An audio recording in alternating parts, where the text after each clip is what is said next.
ఓర్పు ఈ గెలుపుని ఓర్చుకోలేక ఈ దాన్ని ఓర్చుకోలేక వాళ్ళు రాళ్ళు దాడులు రకరకాల దొంగచాటు నుంచి రాళ్ళు దాడులు సిద్ధమయ్యారు. కానీ మనం ప్రజాస్వామ్యంలో మనం గెలవబోతున్నాం.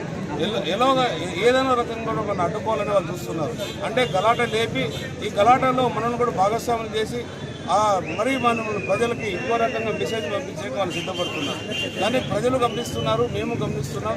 ఏదేమైనా కూడా ప్రజాస్వామ్యబద్ధంగా ఏదైతే ఉంటుందో మేము దాన్నే ముందుకు తీసుకెళ్తాం. పోలీసు ఎస్పీ గారు కూడా చెప్పడం జరిగింది. మన పోస్టల్ బ్యాలెట్లో ఏదైతే జరుగుతున్నాయో 1000 ఓట్లు పోల్ అయినాయి. 1000 ఓట్లలో కనీసం 950 ఓట్లు తెలుగుదేశం పార్టీకి పోల్ అయినాయని ఓటు వేసి వచ్చిన వాళ్ళు చెప్తున్నారు. ఆడ బహిరంగంగా ఓటు వేస్తున్నారు. ఎందుకంటే వాళ్ళకి ఎవరైతే ఉద్యోగస్తులు ఉన్నారో వాళ్ళకి జరిగిన అన్యాయాన్ని వాళ్ళు గుర్తు చేసుకొని వాళ్ళు ఓటు రూపంగా వాళ్ళు ఆయుధంగా వాళ్ళు వేస్తున్నారు. కానీ ఓర్చుకోలేని వైసీపీ నాయకులందరూ కూడా ఈరోజు మా వాళ్ళపైన దాడి చేశారని తెలియవచ్చినా కూడా పూర్తి వివరాలు కూడా తీసుకోవాల్సిన అవసరం ఎంతైనా ఉంది. ఏదేమైనా కూడా జరిగే రాబోయే కాలంలో మేము కూడా దాన్ని ఎస్పీ ద్వారా క్లియర్గా పోయి ఎన్నికల కమిషన్ తీసుకెళ్ళి దాన్ని ఎలా అరికట్టాలో కూడా అరికట్టే బాధ్యత తీసుకుంటాను.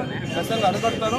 వాళ్ళ ఆగడాలను కూడా సాగనివ్వకుండా చేసే బాధ్యత నాదని సభాముఖంగా తెలియజేస్తున్నాను.